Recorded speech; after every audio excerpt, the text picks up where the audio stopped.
Olá, tudo bem com vocês? Sejam todos bem-vindos. Sou a professora Andresa Xavier, professora do componente de Geografia. Vamos verificar a nossa aula? Então, temos aí a nossa aula de número 13, com o objeto de conhecimento, mapas temáticos do Brasil. O detalhamento nós vamos verificar gráficos, tabelas e quadros. E aí nós trouxemos algumas temáticas, como a população brasileira, pirâmide etária, a PEA, distribuição de renda, malha ferroviária, rodoviária, a malha aérea e a malha hidroviária. Lembrando que a PEA é a população economicamente ativa, tá bom? Então, vamos aí a mais uma aula de geografia.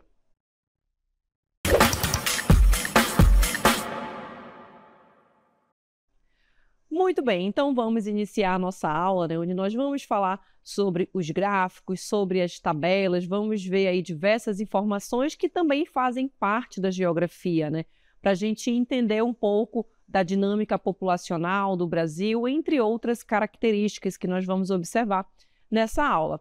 E vamos iniciar observando aqui um infográfico, né? Nós temos uma parte de um infográfico e nele contém diversas informações, né? Então, quando você observa um gráfico, um infográfico, você observa um mapa ou uma outra informação aí relacionada à geografia, a gente precisa estar atento a todos os detalhes, né? Aos textos que estão inseridos, no caso desses infográficos que eu vou mostrar para vocês, as informações que estão contidas, as imagens, os desenhos, que vão estar demonstrando algo para a gente. E também com relação aos números, né? A gente tem alguns infográficos que eles vão trazer ali números, como, por exemplo, do desmatamento, para a gente entender também essa dinâmica com relação às questões ambientais, ao desmatamento, aos problemas ambientais, né?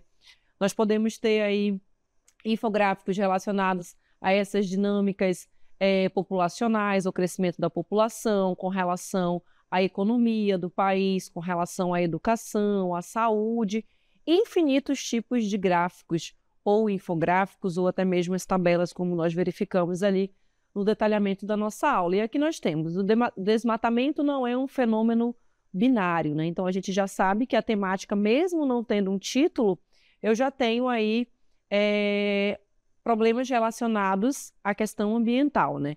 É preciso entender o processo de degradação, né? A árvore colocando aí essas informações com relação a essa questão ambiental aí relacionada ao desmatamento. Vamos ver o próximo?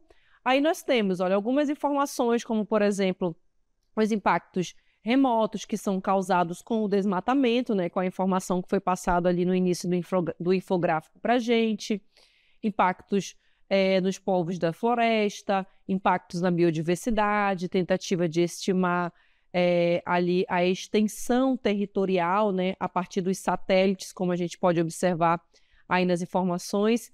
Aí nós temos também, olha, a extração de madeira, fogo, o efeito de borda, né, que é causado aí pela questão das queimadas, a seca extrema também, entre outras informações. E tudo isso, gente, ele vem inserido num único infográfico. Esse infográfico, se você tiver ali, por exemplo, olhando no computador, no tablet, às vezes ele é interativo. Você vai clicando nas informações e ela vai te dando ali mais informações. Então, a gente também tem diversos tipos de infográficos, certo? Aí nós temos aqui a continuidade dele, que seriam as causas, né? E a gente tem fatores culturais, falta de governança, também os problemas relacionados à corrupção, a demanda também, né, que exige ali do mercado por madeira e produtos agrícolas, migração também, crescimento populacional, a gente poderia relacionar, né, a essas questões ambientais relacionadas ao desmatamento, e também as mudanças climáticas globais, né? Se a gente for abarcar todas essas causas, aí a gente acaba agrupando ali também com relação às mudanças climáticas que vêm acontecendo no nosso planeta. Eu dividi em 3 partes esse infográfico, mas eles vêm ali com todas essas informações juntos. Porque quando a gente vai observar o infográfico, a gente precisa observar cada parte dele para a gente ter esse entendimento geral das informações que estão ali contidas, certo?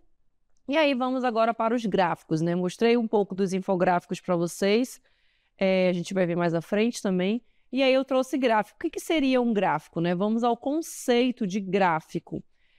Nós temos aí que os gráficos eles são ferramentas empregadas aí para expressar um fenômeno passível de ser medido, né? Então, eu posso medir um determinado acontecimento, um determinado fenômeno, certo? Então, eu vou utilizar essa ferramenta. O gráfico, ele também pode estar inserido dentro de um infográfico, tá bom? A gente pode observar ali pequenos gráficos com outras informações relacionadas, por exemplo, ao desmatamento, que a gente viu anteriormente. Eu poderia ter ali um gráfico de pizza ou um outro gráfico de coluna, de barra, e aí ele ia me mostrar ali, por exemplo, os estados que mais sofreram com o desmatamento, né, em que ocorreram maior desmatamento. Eu teria aí também um gráfico inserido dentro de um infográfico, né? Então a gente tem que estar bastante atento, porque ele contém muita informação dentro do infográfico. E aí, similarmente aqui aos mapas, né? Quando a gente vai fazer essa interpretação dos mapas, onde a gente observa título, a gente observa a fonte, se é uma fonte confiável, né? Geralmente nós utilizamos os mapas do IBGE. E aí eu vou utilizando a legenda, entre outras informações, para fazer a interpretação do mapa. O mesmo a gente tem que fazer com os gráficos, né? Ele vai delinear ali uma representação espacial de um determinado evento, como, por exemplo, o desmatamento que eu estou colocando aqui para vocês, né? É o evento, e aí vou estimar ali o local, se é todo o território brasileiro, se é apenas o estado do Amazonas, e aí vou assimilando as informações, né? Só que aqui ele fornece para a gente uma visão de números, né? Uma visão estatística de um determinado acontecimento, né? Então, a gente tem ali um fato, algo que está ocorrendo, um evento, e aí eu vou inserir essas informações, certo? Então, quando eu pego ali um gráfico, eu também preciso estar atenta a todas as informações que estão inseridas. Ler com calma, observar ali as informações. Às vezes, a pergunta aí de uma questão de vestibular, de uma avaliação externa, né? Ela vem ali uma pergunta, um texto enorme, mas às vezes apenas observando o gráfico e interpretando eu consigo responder aquela questão. Então, você precisa estar bastante atento às informações que estão ali inseridas, tá bom? E aí nós temos população rural e urbana. Então, eu trouxe aí para vocês alguns dados, né? A gente vai observar como esses dados eles foram interpretados, né? De acordo com os dados aí da PNAD, que é uma pesquisa que vai ser realizada aí no território nacional por domicílios, né? Então, ele pega ali, faz essa coleta por amostras de domicílios, de casas, né? No território brasileiro, e aí vai verificar o quantitativo aqui, lembra os dados estatísticos que a gente viu anteriormente no conceito de gráficos?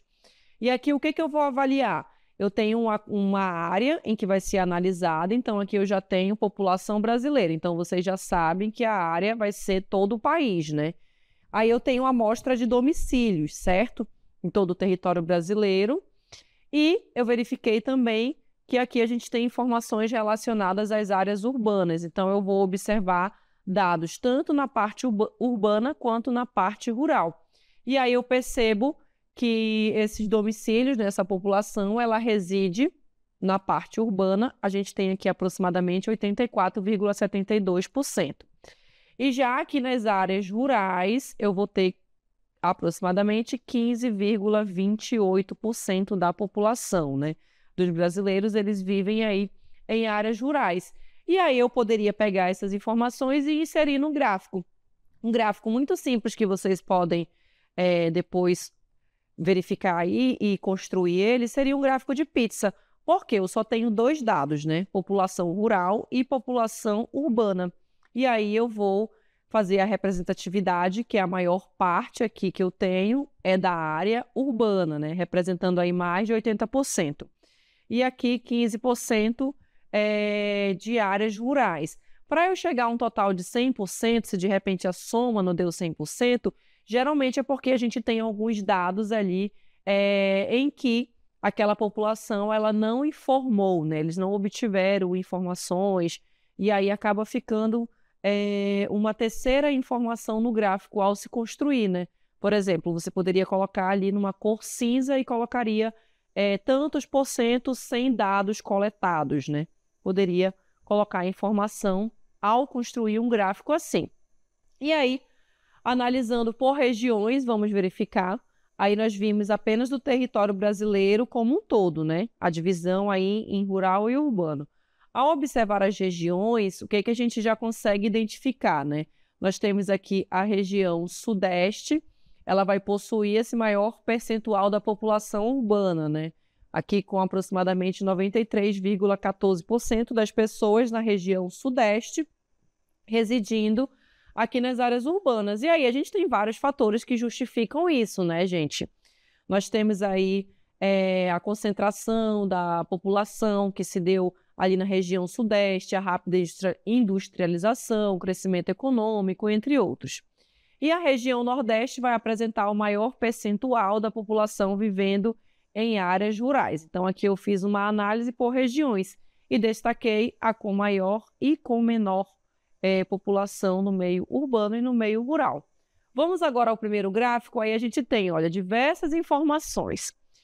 Essas informações que estão inseridas aí, eu acabei de mostrar ela em textos. Por quê? Eu posso pegar essas informações, destrinchar cada uma delas e fazer diversas análises e construir diversos textos, tá bom?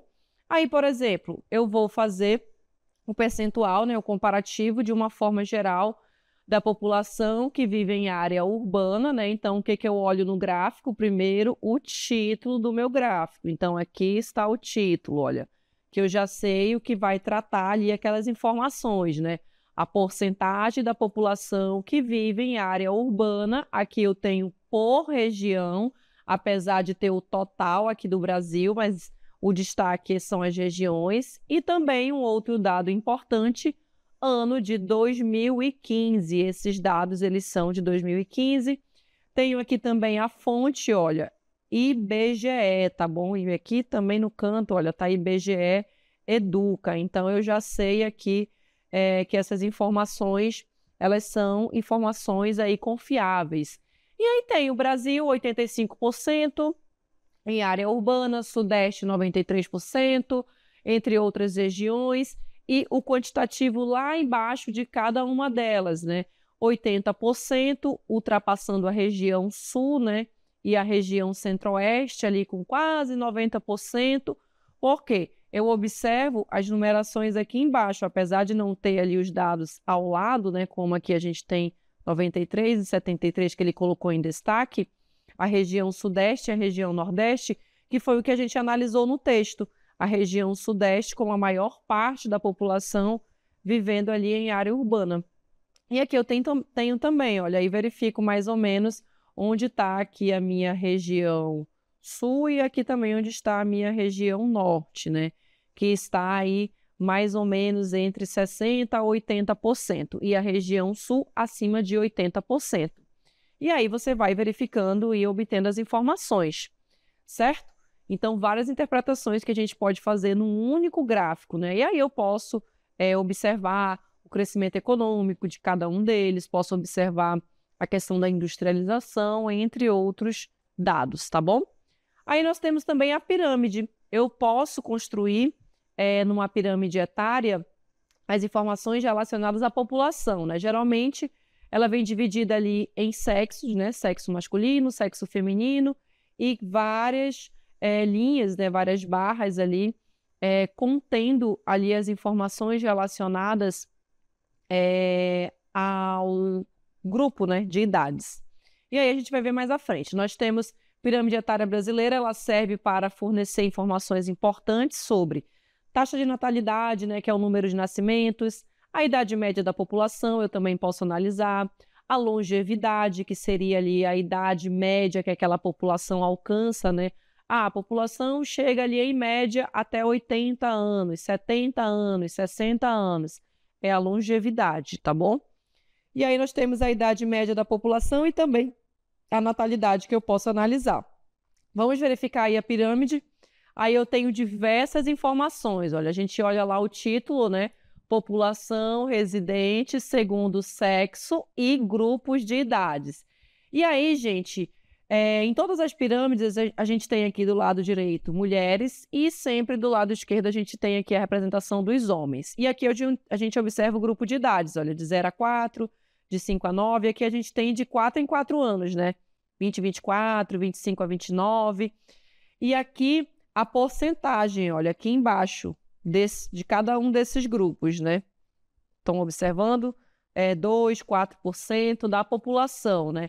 2% ou 3% da população do Brasil, ali de homens e mulheres, elas têm ali aproximadamente aqui uma população, olha, de 0 a 4 anos. Então, vou botar bem aqui, de 0 a 4, olha, eu tenho aqui bem no meio, entre 2 e 4, né? Então, ali, entre 3, alguma coisa da população de 0 a 4 anos, eu tenho esse grupo ali do sexo feminino.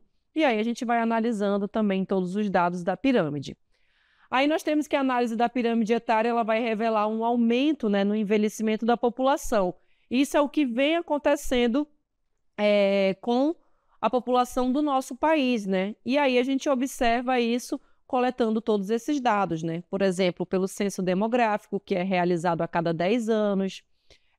E aí a gente pode fazer essa representação de como é que está a população, verifica-se aí, no caso de anos 2012 até 2019, que a população ela vem envelhecendo e a gente consegue também fazer uma estimativa para daqui a 10, 20 anos do que pode acontecer com a população do Brasil. E a gente observa, né, essas informações a partir desses gráficos, a partir da pirâmide, desses dados que são coletados.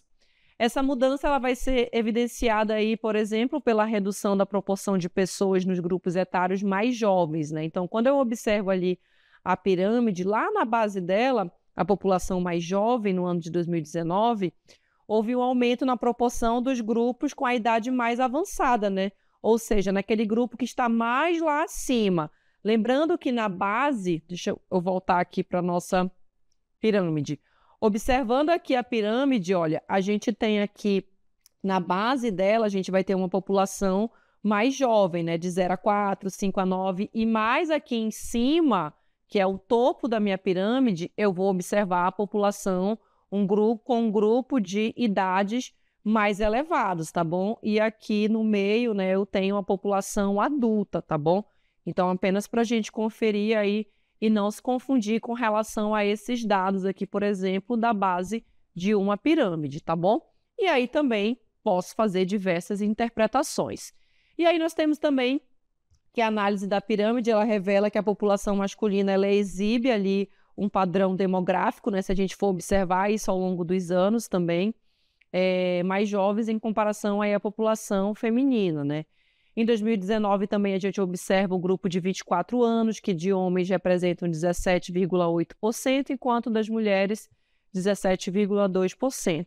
No entanto, a gente também tem a proporção de mulheres, né, que superava a de homens em todos os grupos etários. Então, quando você vai observando os outros grupos de idades, né, de 20 a 24, de 25 a 29, de 30 a 34, e aí você vai fazendo essa análise e verificando qual é a população que está se sobressaindo, se é de mulheres, se é de homens e qual grupo de idades. E aí nós temos também a população economicamente ativa, olha, um outro dado também que eu posso analisar, posso conferir a partir de gráficos, né? O que seria a população econômica ativa, né? Aqui eu tenho a PEA, também essa sigla que vai representar aqui essa população. Então aqui eu tenho a população onde eu vou descrever essa população que ela está inserida aqui no mercado de trabalho ou que está procurando ali uma oportunidade de trabalho remunerado, né? E aí eu vou dividir essa população. Se ela não está nesse grupo, ela vai ser chamada de uma população economicamente ativa, né? Se ela está inserido dentro desse mercado de trabalho, se eu estou procurando emprego, o grupo de idade também, né, que eu posso analisar, que está inserido dentro dessa população. E aí nós temos que essa parte da população ela engloba tanto aqueles que já estão empregados, como a gente viu no texto, e também aqueles que estão ali procurando emprego. Vamos ao gráfico, aí nós temos, olha, as atividades do setor primário, secundário e terciário e a distribuição da população economicamente ativa, né? Como é que ela se distribui? A maior parte está inserida no setor primário, que representa quantos por cento? Eu olhei aqui na minha legenda e verifiquei que está aqui pela cor verde. Então, aqui eu tenho verde na minha fatia da minha pizza, 7%. O setor secundário, 28%, e o setor terciário, que tem uma representatividade maior dessa população economicamente ativa, que está inserida no setor terciário, né? Se não está ali nas atividades da agricultura, do extrativismo, da pecuária no setor primário, e nem no setor secundário na indústria, aquela população ela vai estar inserida onde? No setor terciário. Lembram quais são as atividades do setor terciário? São as atividades de comércio, os serviços, né, hospitais, escolas, todos eles estão inseridos dentro do setor terciário. O que não é indústria, pecuária, agricultura, extrativismo, é setor terciário, tá bom? Apenas para a gente relembrar. E aí nós temos também a desigualdade de renda, que a gente também pode analisar a partir dos gráficos, né? Aí eu trouxe dados de 2015, quando o Brasil ocupava aí a posição mais alta no ranking da desigualdade, né? E aí a gente faz o comparativo, né? Na Europa, os 10% mais privilegiados, eles detinham aí 37% da renda, e na China e nos Estados Unidos, esse número aí chega a 39%. E aí no Brasil, quando a gente vai fazer esse comparativo, nós temos aqui 55%, né? Mostrando aí para a gente uma alta desigualdade social, né? Então, 55% da renda nacional estavam nas mãos de uma pequena parte da população, de 10%, ou seja, mais de 50% da riqueza da população concentrada nas mãos de poucas pessoas. E quando a gente observa isso num país, nós já temos ali um dado bem claro, desigualdade social, porque uma pequena parte da população ela obtém quase ali, no caso, mais da metade da riqueza daquele país, né? O que vai ocasionar desigualdade social. Vamos aí ao nosso gráfico, aí nós temos os dados, olha, todas essas informações aí que a gente colocou em texto, elas estão inseridas também aí nesse gráfico. A participação das diferentes classes, né? E aí nós temos a quantidade de renda total e fiz o comparativo dos Estados Unidos com o Brasil, né? E aqui a gente tem esses dados, deixa eu só voltar aqui, esses dados aqui em 55,3%, onde a gente pode observar, e aqui a gente tem, olha, essa renda nos 10% da população, como nós verificamos, né? E a gente tem o top 10%. E aqui a gente tem, olha, 50% mais pobres, né, obtendo aí uma pequena renda, o que evidencia para a gente desigualdade social, né? Aí, falando em desigualdade social, a gente já tem também a concentração de renda, né? Se eu tenho desigualdade social, uma pequena parte da população com a maior parte da riqueza, ou seja, essa riqueza ela se concentra nas mãos de poucas pessoas. Então, aí o gráfico ele vai revelar para a gente que 78% da população recebe até 2 salários mínimos, enquanto que 1% obtém essa maior riqueza, né? Ou seja, aí desse ano de 2015 foi observado que essa população ela tinha 20 salários mínimos, né? Aproximadamente aí 20 mil reais que recebiam. Essa disparidade ela vai ilustrar para a gente a concentração de renda no país, né? O que a gente acabou de observar também falando de desigualdade social, né? A gente tem um grande quantitativo da população que vive aí basicamente com um salário mínimo, né? Uma grande parcela da população. E aí nós temos nos gráficos, aí eu trouxe para vocês, olha, a renda de 2015, a população ali em verde vivendo com até um salário mínimo, representando 25%, mais de 1 a 2 salários mínimos ali 24%. E aí a gente tem ali mais de 20 salários mínimos. Olha, aqui nós temos esta tonalidade aqui e este quantitativo de 1%, tá bom? Então, apenas para a gente observar essa concentração aí de renda da população, né? E isso, se a gente for falar, né, sobre essas questões de desigualdade social, de concentração de renda, a gente volta lá para o passado, né? Onde nós tínhamos ali os latifúndios, onde eles eram distribuídos ali para poucas pessoas, e aí a gente tem a concentração de terras naquele período, e um problema que vem aí perdurando até os dias atuais. Vamos falar agora sobre a infraestrutura dos transportes no Brasil. A gente também pode observar isso através dos gráficos, né?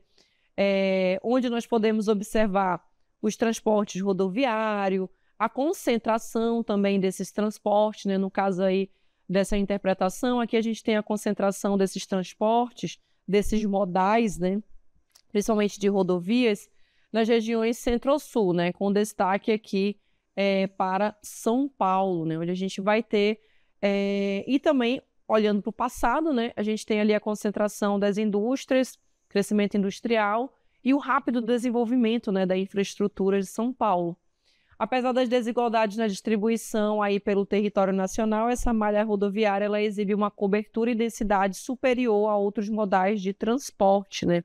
Isso a gente também consegue observar em mapas, a gente consegue observar em gráficos, o quantitativo, né, os dados estatísticos aí, por exemplo, de rodovias existentes ali em cada estado, ou fazer o comparativo também por região, entre outros. E aí nós temos o objetivo do mapa é apresentar as principais estruturas aí de transportes do Brasil, né? E aí eu posso analisar, por exemplo, as ferrovias, as hidrovias, e aí fazer também esses comparativos de estado com estado, de região com região, e observar também a infraestrutura, né, de cada uma dessas regiões, observando cada um desses dados, certo? Além disso, o mapa também ele vai mostrar ali para a gente, só voltando aqui, o mapa ele mostra para a gente também a densidade de rede, né? Então, onde a gente observa ali uma maior quantidade, por exemplo, de linhas que a gente pode observar no mapa, eu tenho uma maior densidade, por exemplo, de rodovias, tá bom? Apenas para a gente observar. E aqui nesse mapinha, olha, nós temos essas informações, olha. Nesse mapa, a gente contém aí toda essa malha hidroviária, né? E aí vocês podem observar onde é que elas vão se concentrar. E aí a gente percebe que é onde que está essa maior quantidade ali de linhas, né? Onde a gente tem ali mais linhas predominantes, identificando de acordo com a legenda as rodovias, as ferrovias na região sul e sudeste, tá bom? Vamos verificar agora esse mapa novamente. Aí eu trouxe para vocês, olha, alguns dados, e aí eu vou colocar aqui o zoom nessa região, olha. E aí a gente tem a quantidade de rodovias. E aí na legenda eu observo se é uma rodovia duplicada, se é uma rodovia em obras de duplicação, se ela está pavimentada ou não, entre outros dados. E aí eu observo isso, olha aqui, ó, em São Paulo a gente consegue observar essa maior malha rodoviária. E aqui a gente também trouxe outros mapas, né, com as rodovias estruturantes do território, né, essa concentração também, essa densidade de transporte, ela vai se dar ali mais elevada, né? No caso aí na nossa legenda, ela está mais alta, né? Onde? Na região sul e nas regiões sudeste, certo? Apenas para a gente observar aí cada uma dessas informações. Então, nesse gráfico, a gente consegue obter ali vários dados, né? Aí eu posso construir gráficos a partir desse mapa, posso pegar ali cada um desses mapinhas que estão aí inseridos nessa imagem para vocês, transformar em textos, transformar em gráficos, transformar em infográficos, entre outras informações, certo? Temos aí também o infográfico que a gente viu lá no início da aula, né? E aí eu trouxe ele inteiro para vocês, olha. Lembra que eu separei ele em várias partes, agora vocês vão ver ele completo, né? Eu trouxe 2 exemplos de infográfico, aí um com disponibilidade da rede de abastecimento de água, né? E aí ele faz o comparativo dessa rede geral de distribuição por regiões, né? E aí nós temos aí os dados com relação onde nós temos a rede geral de distribuição, onde eu tenho ali a construção de poços, se esse poço ele é um poço raso, é um poço fundo, né, retirado ali do lençol freático ou não, onde eu tenho fontes, entre outras informações. E também, olha, um gráfico, um infográfico, né, diferenciado aqui, olha, eu trouxe panorama de divórcio do ano de 2020. E aqui ele tem o total do Brasil, aqui ele tem por região, né? Região Nordeste, região Centro-Oeste, região Sul, a quantidade dos casais que se separavam aí, que tinham filhos, se esses filhos eles são menor de 10 anos, maior de 10 anos, vários grupos, olha. Então, a partir desse panorama de divórcios do ano de 2020, dentro desse infográfico, eu também consigo ali construir inúmeros textos, obter diversas informações, assim como no outro também de disponibilidade de rede de abastecimento de água. Então, dentro do infográfico do panorama de divórcios, eu também tenho ali alguns gráficos ali dentro, né? E também posso fazer diversas análises relacionadas aí aos exemplos de infográfico que eu trouxe para vocês, diferente daquele que eu mostrei lá no início, né? Que era relacionado ali ao desmatamento, certo? Então, quando você observar um gráfico, quando você observar um mapa, quando você observar ali um infográfico, fiquem atentos a todas essas informações para você conseguir fazer ali a interpretação que você está querendo fazer, está querendo obter ali desses gráficos ou infográficos, certo? E assim finalizamos mais uma aula de geografia.